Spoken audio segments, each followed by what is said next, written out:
Welcome in, everybody. Thank you so much for joining us here for the Week 7 weekly lineup podcast that we do here every single Monday at 5 p.m. Eastern, 2 p.m. Pacific here at the SportsEthos YouTube channel. My name is Joe Orrico, and I am your host. I'm joined today, as always, by Dirty Steve Vidovich. How you doing today, my friend? I'm doing pretty good. Not as dirty as I'd like, but trying to be as dirty as I can for the readers out there, the viewers. We'll see if we can get you a little dirtier throughout this next half hour or so. We are going to be taking and as again, my light is already getting started today. It only ever really happens when we get live on a show.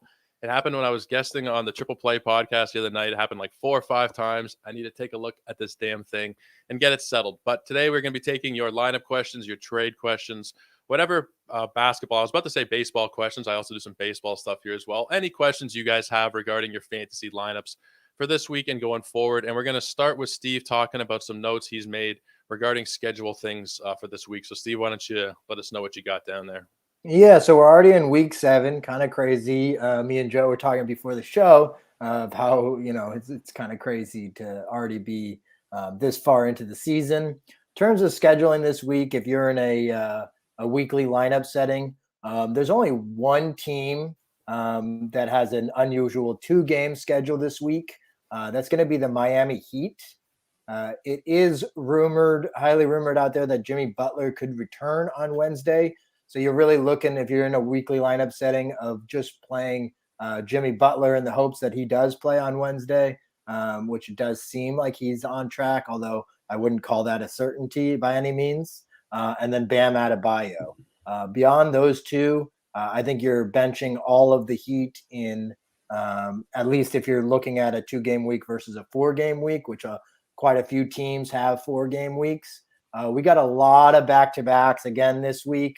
For the saving of time, let's go ahead and note the more important back-to-backs. The Celtics have a back-to-back that they're playing tonight, the back end. And then they also have the same situation next Sunday, Monday. We're seeing Jaylen Brown listed as questionable tonight. Jason Tatum got the night off yesterday with the ankle issue that he's been dealing with for the past few games. Not sure. I wouldn't say that either of them are in jeopardy of missing the next back-to-back they have at the end of the week. But Al Horford is likely to miss the game tonight. He's already been ruled out. And then Sunday, Monday, you're looking at another Horford missed game. It's not clear which game that will occur on. So it's possible that Horford could still put in 3 games this week, but he's not going to do all 4. And it's possible we only see 2 games from him. So that's somebody to be a little bit more weary about in weekly lineups. The Bulls have no back-to-backs. The Nuggets have none. The Lakers have none. Pelicans have none. And those are the teams that have no back-to-backs in 4-game weeks. So once again, that's the Bulls, the Nuggets, the Lakers, and the Pelicans. So that's good news for anybody that is in jeopardy of missing back-to-back situations. In terms of 3-game weeks, we got the Mavs, the Pistons, and the Spurs with no back-to-backs. And you got the Clippers with a Tuesday, Wednesday back-to-back, and we know they are dealing with injuries to both Paul George and Kawhi. There's a few other teams that have 2 back-to-backs, but we'll get into those if people have questions on specific teams. The only other interesting schedule note for week 7 is that Tuesday we have just 3 games, and on Thursday we have just 1 game. And both the Pistons and the Mavericks are playing on both that Tuesday and that Thursday. So even though they have 3-game weeks, you might even give them an edge, especially in daily settings, because you're going to be able to squeeze more juice out of those guys on the Pistons and the Mavericks than other teams in the league. Yeah, I think it's really interesting when you look at the way that the schedule is divided this week. 10 games tonight, 3 tomorrow, 13, 1, 11. It's really, first of all, it makes it harder to track players on those nights where there's so many games going on.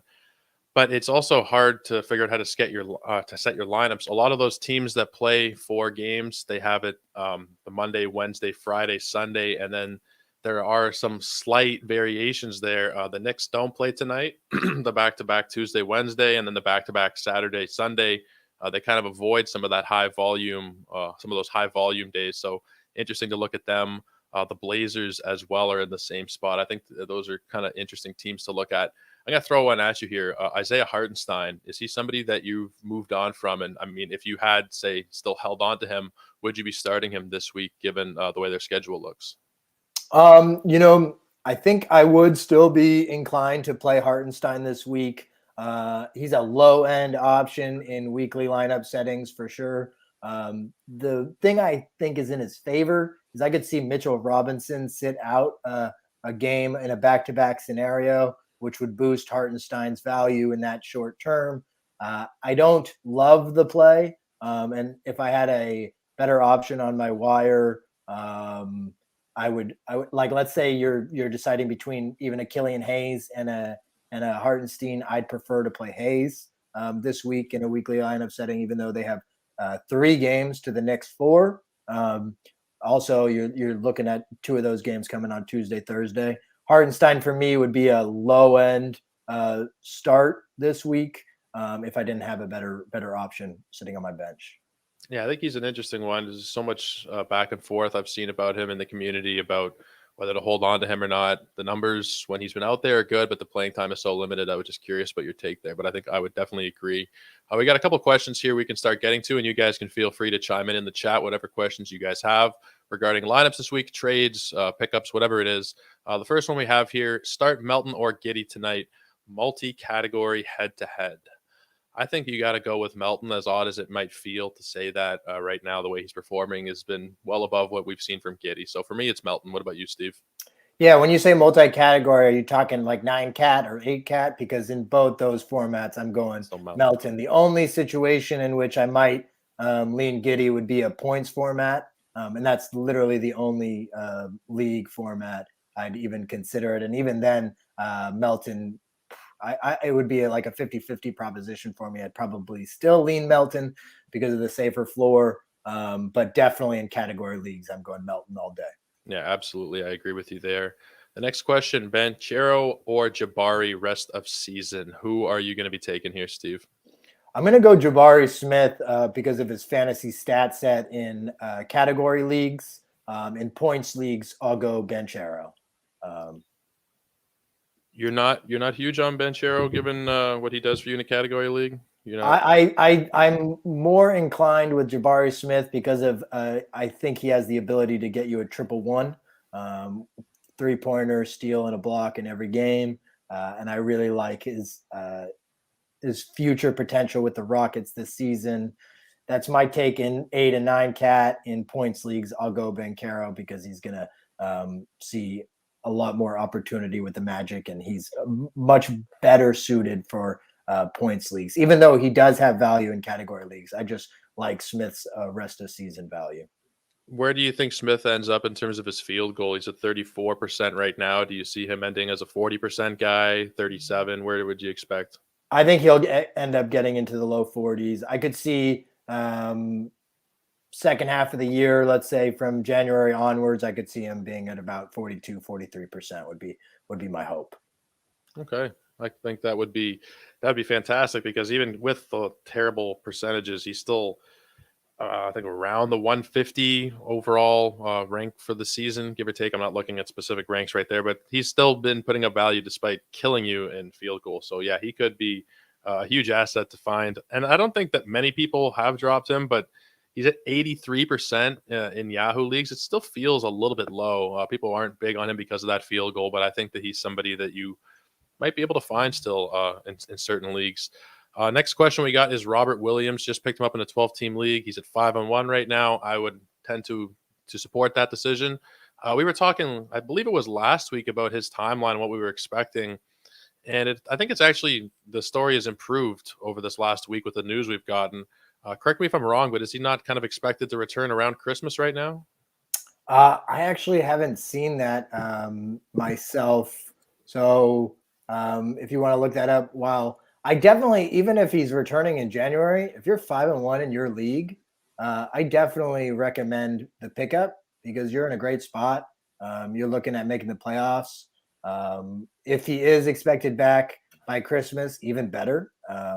But even if he's returning a few weeks later than that, and you can withstand him, especially if you have an IR spot, no reason not to pick him up, because after maybe, let's say, 14 days of play, once he gets back, he'll be an automatic must start every game. But I didn't hear the report that he would be back by Christmas. If that is true, that's great news. And I was slightly wrong on my estimate. According to RotoWire, his agent said that he is expected to make his season debut by Christmas. Okay, yeah. So that was Friday. I thought I had heard something, but I mean, if it's from his agent, I think we have to probably take them at their word. It's always a little bit difficult, but I think that if he is available in your league specifically, obviously, if you have an IL slot and he's available, he would be a no-brainer pickup, regardless of where you are in the standings, if you have a free IL spot for me. But specifically, if you're already ahead of the pack and you're not really so worried maybe about losing a week here or a week there in the next couple of weeks, I would be adding him up 100%. DeJounte Murray, rest of season projection, pretty bullish for me, I think. What are you thinking, Steve? Where do you expect him to finish in terms of ranking, in terms of production? I mean, I think within the first 2 rounds for sure, of 9 cat per game value. I don't see Murray slowing down at all, with the exception of an injury. I grabbed him in a second round of a draft, and I'm absolutely thrilled to have him on my roster. I think he could finish first round value, and I think his floor is second round and probably mid second round by the end of the season. Absolutely. Now, Trae Young has underperformed a little bit to start this season. Would you think that maybe he can pick it up a little bit, maybe start hitting some more shots, and that might cut into DeJounte a little bit? I think even if Trae starts to perform better, I don't think it really will negatively impact DeJounte all that much. So I'm still riding DeJounte as a first or second round value rest of season. Even if Trae picks it up, I don't really think it adversely impacts Murray all that much. Okay. Just a reminder, guys, hit the like and subscribe button, of course, if you are sitting here. That would be very much appreciated for us, help more people see the show. Matt has a point here. Are we, in contrast to him leading in the standings, are we far enough into the season to start ditching hurt guys and really focus on a playoff run? No, I don't think so. I don't think. Well, it depends who we're talking about. But in terms of Williams, we're far enough into the season, I guess, where you can kind of know where you stand with your team. And I mean, regardless of where you stand, he's not really someone who's going to hurt you anywhere. He's someone who I'd be adding up regardless, really. Yeah, I don't think Robert Williams should be available in a league. I think that a team who can afford to roster him should. If we don't have an IL slot, it makes it a little bit more difficult, and it makes it so that only teams at the top of the standings can probably withstand to roster him. I would say that like a guy like, let's say, Bogdanovich, yeah, I'd move on from him right now, because we don't know anything about his timetable. A guy like Chris Middleton, absolutely not. We're getting positive reports on him. Like Robert Williams, I think he's even closer to a return. So it depends on a case-by-case basis. But for instance, if we're talking about a guy who has absolutely no timetable to return, and he might even be a slight question mark in terms of where he will rank rest of the season once he does return, like Bogdan, those are the types of guys that I would ditch in order to earn wins. But I'm not going to ditch anybody that I believe could be, let's say, top 50 per game value and getting positive reports. Yeah, I totally agree with you. Next question we have is about AD. Would you rather sell high or ride him all season? I guess that depends on what sell high is, because if you can get back Jokic, like let's just say someone in your league, he's like, okay, AD has been a top 3 player this year, or maybe he might even be like number 1 right now. Yeah, he is number 1 in 9 cat as of today. If you can trade him for Jokic or KD, even probably, I would do it. If you're trying to sell him for, like, I don't know, it really depends who you're selling him for. But if you're selling him for like a top 5 rest of season guy, I would do it in a heartbeat. I agree with you there. I don't think you will be able to get Jokic because of the injury concern. If you can, do it in a heartbeat. Totally agree with you. And you know what? It's worth a shot because he is the best player in fantasy this year. In terms of riding him all season. If you can't get that kind of value in return, I'll pose this to you: Would you trade away Anthony Davis for DeJounte Murray right now, so you avoid the injury risk that Davis possesses, or would you ride Davis in that instance? You're going to sleep a lot easier every night knowing you don't have to see Anthony Davis every day, especially if you get those notifications. If you get notifications for injury updates, Anthony Davis is day to day, Anthony Davis is, every single day. Seeing that, it's going to wear on you a little bit over time. You go with DeJounte, maybe you sacrifice a little bit of per game value, but overall you ensure a little more in terms of your totals for the season. I wouldn't be so opposed to that.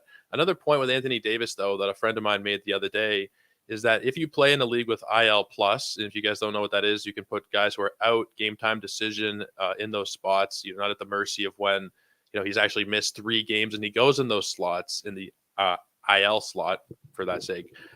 If he's just game time decision, you can put him in that IL plus spot every single day and have a streamer ready to go in case he does sit every single time in his place.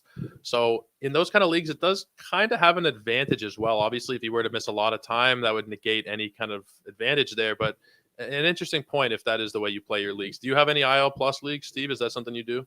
I have my first IL plus league this year, and it has been really nice to have that as another added bonus, because injuries can be very frustrating with guys missing time and sites choosing when to list them as out. Yeah, exactly. And a lot of sites like Yahoo, the guy has to miss 3 games before, even if he's going to be out for a while, he has to miss those 3 games until he's actually eligible to go on the injured list. So just another little thing to think about for commissioners next year when you're setting up your leagues. It helps out a lot. The next question we have is trade Poku and Vando for Miles Turner or Scotty Barnes. I think I would do it for either or, specifically if you can get Miles Turner right now for those two. I think if you have vetoes, it's going to get vetoed most likely. But I would do it. Steve, what do you think? Yeah, I'd make that deal. Especially, I agree with you. Lean towards Miles Turner, but I'd do it for either player there. Yeah. We have Dan bullying me a little bit here in the chat, saying I need to get a ring light for my desk. I'm not looking pretty enough for Dan at this moment, but we will improve on that at some point. I promise you, Daniel. Next question we have here is: I have faults in the IL. Who to drop when he comes back? Monk, Bruce Brown, or Ivy? 10-team head-to-head league. My first thought would probably be Monk, but what are you thinking here, Steve? Yeah, that's my first thought as well. Would be Monk. He's coming off the bench, and he'll have his big games, but then he'll also fade away for a bit. So Monk would be the drop in that situation. Yeah, absolutely. Sengun or Claxton rest of season? I say Sengun. Steve, you say Sengun, unless you're in a punt free throw percent build, and then I'd go Claxton. Yeah, that's like a hard line for you there, because Yeah, Sengun's not great in free throws either. But Claxton is absolutely atrocious in that category, and you really have a tough time. Even his low volume free throw really puts a drag when you're shooting 37% from free throw. I mean, it's one of the worst free throw shots in recent memory. Andres Biedrins still takes the cake for me when it comes to bad free throws. He was on the Warriors for a bit, and he became allergic to the ball because he was so nervous about his free throw stroke. But Claxton is right on par this season in terms of free throw percent. So I even in that build, perhaps Sengun might be the better player, but I just like Claxton a lot more if I'm punting free throws, which I don't like to do. But if I was to do it, then I could understand a closer argument between the two. Yeah, I think the only time I really truly want to punt free throws is if I end up taking Giannis in the first round, and then that ends up becoming your team build by default. Maybe go for Gobert, and then whoever else. Claxton actually went 6 for 8 over the last week shooting free throws, and got himself up to a sterling 44% on the season on 2.5 attempts per night. So yeah, he is killing you there, no question. Next one we have is about Boucher and Shake Milton. Who are you taking in a points league? Will Boucher have 25 plus minutes a game moving forward until the Raptors are fully healthy? When the Raptors have everybody back, I don't think that we're going to see Boucher consistently get 25 minutes. I would still probably lean him over Milton in a points league. If both rosters are fully healthy, I'd probably go Boucher. What are your thoughts, though, Steve? Yeah, totally agree with you. Both rosters fully healthy. I go Boucher over Milton, but right now in the short term, I'm going Milton over Boucher in a points league, without a doubt. I mean, the guy was in the top 10 in category leagues over the last week, and I'm sure he was near that in points leagues with his really solid play in place of Maxi. Once either Maxi or Harden return from injury, which I guess Harden will be the guy who comes back first, that will push Boucher over Milton for me in points leagues. But until that happens, and the Raptors look like they're getting healthier before the Sixers right now, because I think Scotty B and Siakam are both questionable today, Yeah. along with Delano Banton. Not that he really impacts Boucher, but those two other guys will. So I'll go Milton over Boucher right now, but that'll flip once Harden returns. Yeah, I would agree with you there as well. Next question: drop Cade or keep holding him in IR? If you have an IR, I would keep holding him for sure, personally. Yeah, me too. I'd like to get some closure on this situation. Yeah. I think that's what fantasy managers want more than anything else, is just to get that report that either rules him out for the rest of the season or gives us some sort of timetable. It's really frustrating. I understand. I have him in a few spots. I'm not dropping him. Yeah, there are a lot of teams who are very notoriously bad with that kind of thing. The Grizzlies come to mind. They just BS people with their reports, so it's hard to really tell. But once we know for sure, I guess it'll be easier to make a decision. But I would argue that even if you don't have an IL slot, I'd probably still be holding Cade. It would be hard to drop him. Maybe in a 10 teamer without an IL, you would. But even then, it would be hard to do it. I think you have to just keep holding on to him there. And I would try to trade him before Yeah, dropping, just to see what you could get in your league. yeah, You got to trade him for pennies on the dollar, but I would prefer doing that to dropping. If yeah, you're like a team that's struggling to get wins and you got to make a decision, you don't have an IR spot, I would look to trade him even before dropping him.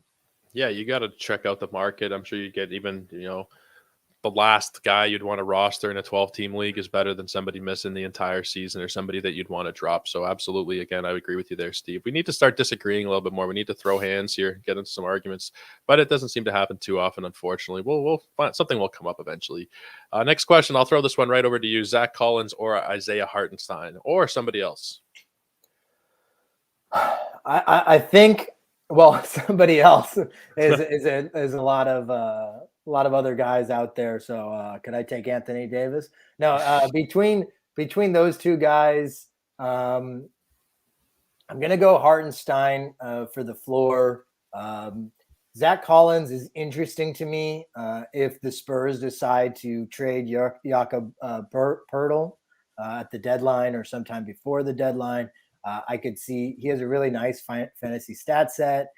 So perhaps there's a little bit more upside there if that happens. But if that trade scenario doesn't happen, Hartenstein is the preferred option for me pretty easily. Yeah, I still find it hard. He's another guy I find it hard to actually hit the drop button on. Sure, if you're in a 10-team league, but if you're in a 12-team league, I think I'm still holding him. I find it very hard to be dropping Hardenstein, and he's available in a lot of leagues still. I think there's probably, if everything remains the same rest of the season, like you said, if there's a trade, everything changes. But if nothing changes, then I'm taking Hardenstein there pretty comfortably. Next one, we got Buddy Hield or Aaron Gordon in a points league. I'm new to that setting, and any tips? I'd say Buddy Hield.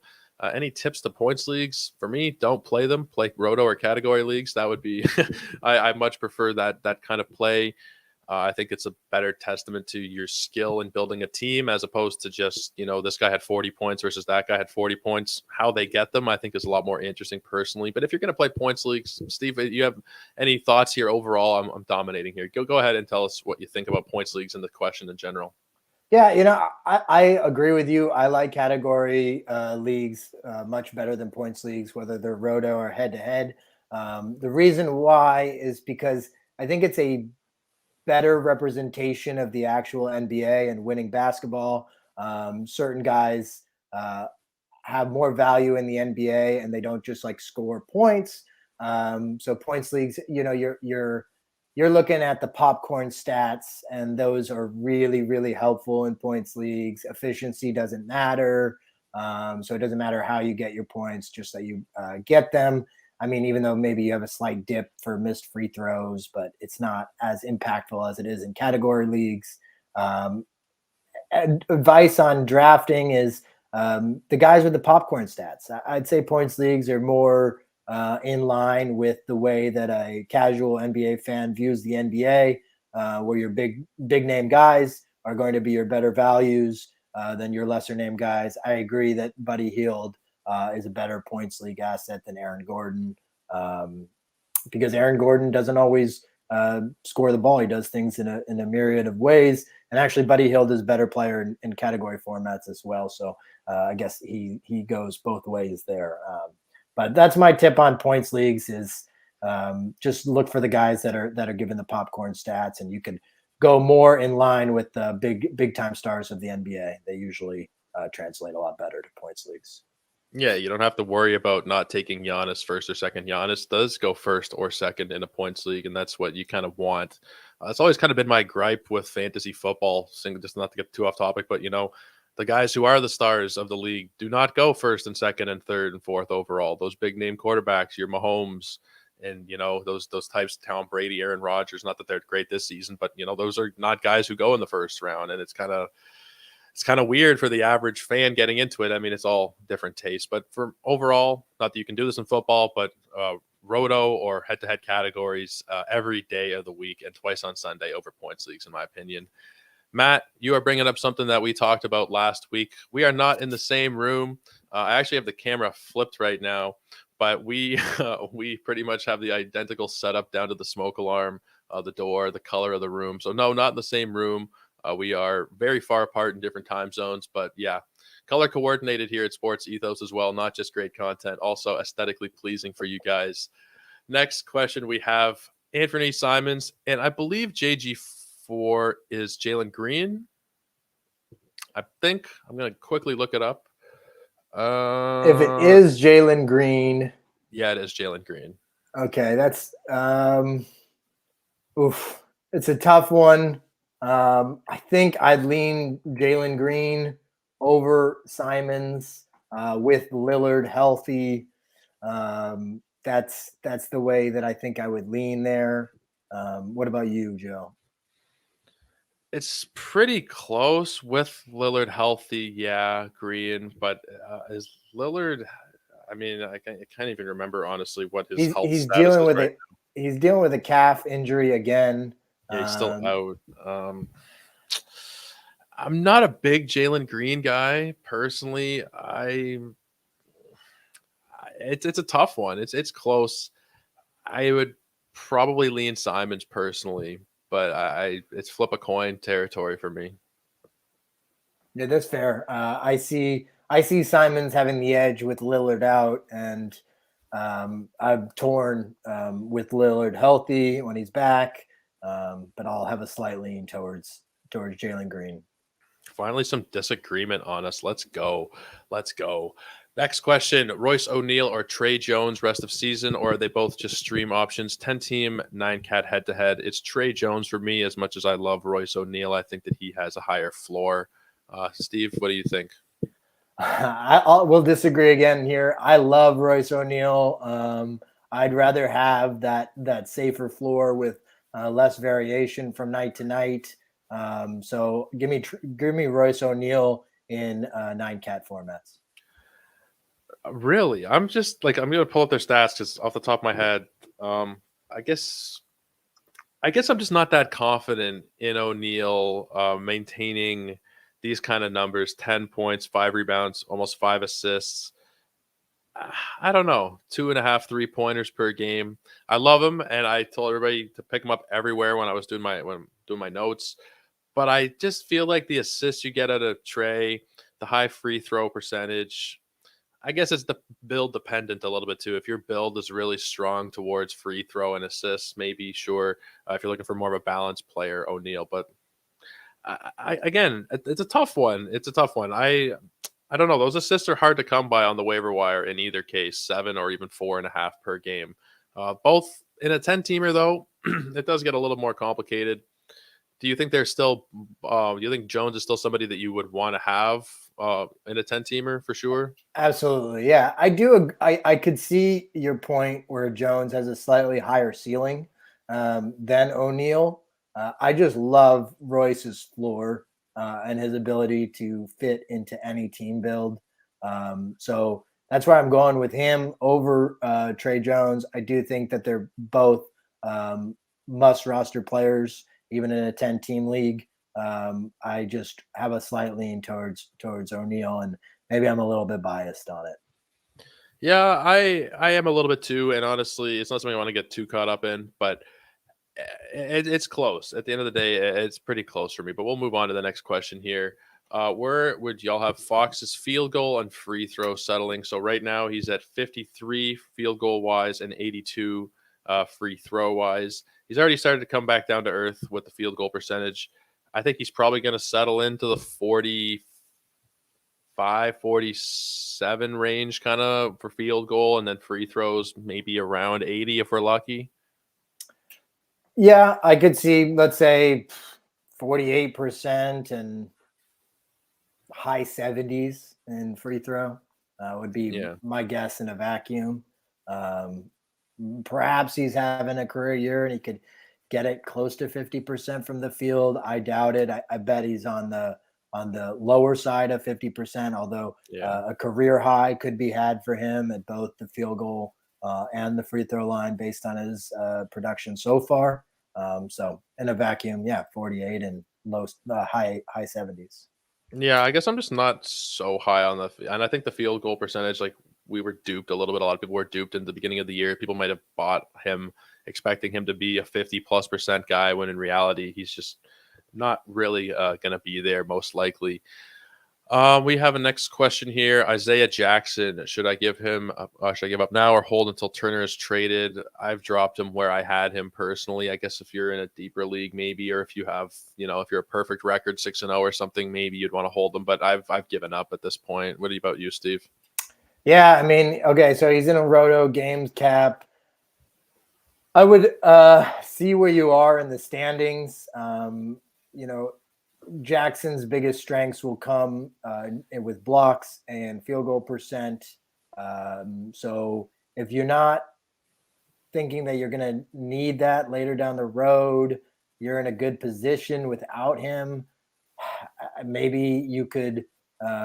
Maybe it's time to give up. I have to think that Miles Turner is going to get traded soon. So I really would try to hold on where possible. That's what I would do personally. But if you're in a pinch and you need to move on so that you can get players that are actually playing for you, perhaps you can move on. I would try not to, though. I would try to keep. Yeah, I really want to. I think if you're in a 10-teamer, it's really, really hard. 12-teamer and beyond, a little bit easier, but frustrating. Very, very frustrating for sure. The next question we have is, should I sell high Jabari Smith and trade for DeAndre Ayton? If you can pull that off, I would do it. I don't think you're likely going to be able to, but if you can do it, I would go ahead and do it. I mean, one piece of advice is throw somebody else in the deal. Don't try to go one for one because your or your colleague or other manager in your league is going to be a little upset if they see that offer. But maybe if you sweetened it with somebody else alongside Jabari Smith, maybe you could try to get something done, even though I highly doubt it, even in that situation. Yeah. Follow up to the previous question here, the Isaiah Jackson question. He's last in rebounds, points, field goal percentage, and blocks. So very understandable that you want to hold on to Isaiah Jackson. Yeah, I guess you probably at that point, it's all about, we're just hoping for down the line. If you're last in all those, I'd kind of be inclined to go and move on and get some production right now. I don't know, Steve, does that change your opinion in any way, this information? Yeah, it almost makes me want you to keep him a little bit, Yeah. just because then maybe you can make up some ground in the second half of the season. It's a risk, without a doubt. It's a risk. Maybe Miles Turner stays there all season, and you don't really get any breakout production from Jackson. But in that situation, I would try to do all I could to hold.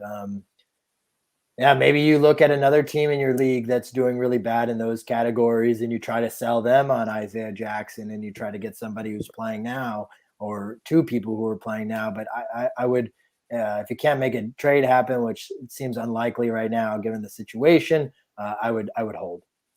My only worry there is that you're falling behind in 4 out of 9 categories like that. You're not even falling behind your last. It's a boomer bust kind of play. It's absolutely like if you drop him and then there's a trade, he's gonna be picked up right away. That could be a risk that you might be willing to take. It's a tricky question. At the end of the day, when there's these kind of things, you just have to really think about it and do what you are going to be able to go to sleep with. Because I've talked about this on my baseball pod. I recommend pitcher streams and players to pick up. But at the end of the day, if you don't agree with it or if you have a different thought, you got to follow your gut, especially on a play like that where there is a very, very high ceiling, but also a very low floor. So it's a tricky question for sure. We have, where is it? Here it is. Mike Conley and Beef Stew must rosters with IL. I would say yes. I would hold on to them, specifically Conley. What are your thoughts, though, Steve? Yeah, I would try to hold on to both of them if possible in 12-team leagues. We're talking 10-team leagues. It gets a little bit tighter, but 12-team, I would hold on to them with the IL. Yeah. Next question: better stash, Ijax or Tari Eason? For me, I think it's probably Tari Eason. But what do you think, Steve? Yeah, it's interesting. I think I lean Jackson ever so slightly over Eason. Although I could be wrong here. I just would rather get the guy who has a little bit more experience in the NBA, and I think that his runway will be absolutely clear if Miles Turner gets traded, and I think Miles Turner will get traded. If Miles Turner doesn't get traded, Tari Eason is the guy in that scenario. Well, I asked for some disagreement, and I got it. And I guess that's the point here. It's not just to get straight up answer to the question. You also get some discussion around the question, give you some little information here and there. So I hope we're helping. I hope we're not just confusing you guys even more, but I hope the discussions are able to do something for you. The next question here we have is, what is the preferred punting build, or it depends on the first player you drafted and then build around that? That is a really tough question to answer. There are certain categories where they go off the board fairly early, and they're kind of, tough to make up for. Again, with the lights, they're kind of tough to make up down the line. So it's a really tough question for me. I don't really prefer any kind of punting build. I try and have at least some kind of baseline where I can compete in every category. If I have to pick one, I would probably say field goal percentage is the one I prefer to punt if I had to choose. What about you, Steve? What are your thoughts on punting in general?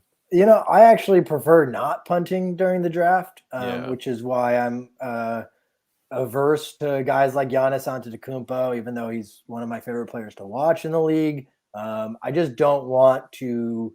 I'd rather build a more well-balanced team where I have a chance to win any single category in a week. Sure, I won't be as dominant in one or two categories doing it that way. But in my opinion, if I don't punt and I build a well-balanced team, I have a better chance of going 5-4 in a 9-cat league, or going 4-5 in a loss, and instead of going 2-7 in a loss. And in my leagues, I prefer to play with the format where you get all 9 wins or losses in a week instead of going 1-0 or 0-1 in category formats. I think it's a little bit more fair and well-balanced. So I prefer not punting. Common punt strategies are punt free throw percent, punt field goal percent, and turnovers together. I definitely would. If you know your league mates, you might have an easier chance punting, knowing what categories people feel confident in, and everybody's fighting for the same categories. That's one piece of advice I have. Maybe if your league is more geared towards the scoring players who have, poor field goal percent and high turnovers. Maybe that's where you focus on and you try to have that as your strength so that your other league mates, you win that every week. But I would rather not punt going into a draft. Yeah, you really risk setting yourself up poorly. Like you punt one category on purpose, and going into the season, like you're never going to fully achieve. Like you say, you want to be strong. Let's just use the categories we mentioned up here as an example. Let's say you want to go in with a strong, like big man kind of build, points, rebounds, field goals, and blocks. A couple of your first round, big talents go down. Then you end up losing what was originally your strength, and then you're also punting another category, and then the whole season is a disaster.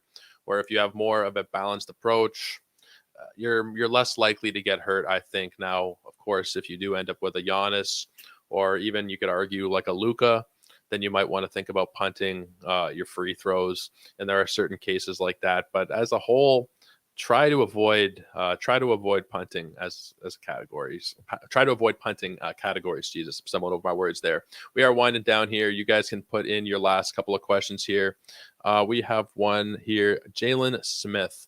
What to do with Jalen Smith? I'm a little happier holding him than I am Isaiah Jackson. It hasn't been great. He's averaging 11 points, 7.5 rebounds. Not great defensive stats. Really not great big man stats out of a big man, all things considered. But I'm still generally kind of holding him a little more comfortably than I am Isaiah Jackson. What's your thoughts on this one, Steve? I mean, yeah, he's getting the start where Isaiah Jackson's coming off the bench. He's definitely, I would say, inconsistent would be a word I would use to describe his play so far this season. I actually prefer Jackson to Smith. If Miles Turner gets traded, oh man, I feel like that should just be on the top of this YouTube link right here. Is if Miles Turner gets traded, But I slightly prefer Isaiah Jackson to Smith. I just think he has a better fantasy stat set, and I think we will see more consistency out of him in a starting role. That being said, Jalen Smith, I think he's an end of bench guy in 12-team leagues, category leagues. That's where I see him, and I think that he will be picked up and dropped because of his inconsistent play so far this season. Yeah. I think, like you said, and it comes down to what should be the title of the show in retrospect is if Miles Turner gets traded. That is what a lot of it comes down to here.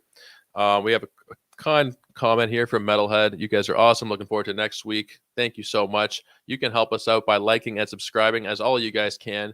Really helps the show get seen a little bit more, helps Sports Ethos grow a little bit, and then everybody wins at the end of the day. You're asking our Twitter handles here. We've had questions up, so they've been blocked the entire time. Steve is at Steven Vidovich, Steve with a PH as in Stephen Curry, but I don't think you want to be going as Stefan Vidovich. I think you guys mentioned that on one pod actually with Dan about you wouldn't mind if someone called you Stefan now because of Curry. Yeah, back in the day when I was younger, the name Stefan, I was adverse to it when people mispronounced my name until Stephen Curry came along. And now I'm very pleased anytime anyone mispronounces my name. So it's no problem whatsoever.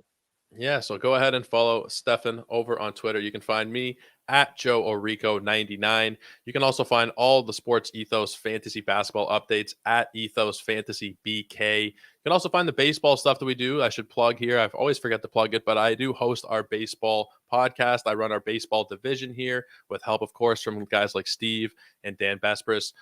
Follow Ethos Fantasy BB for all of our podcasts and articles. We got some great stuff that just came out from Stephen Bagel. He's doing predictions for rosters for opening day from the top of the lineup down to the last man in the rotation with great write-ups. He's doing great work. It deserves to be spotlighted. So shout out to Steve there. Go find his work and all the other great work we do at Ethos Fantasy BK and BB.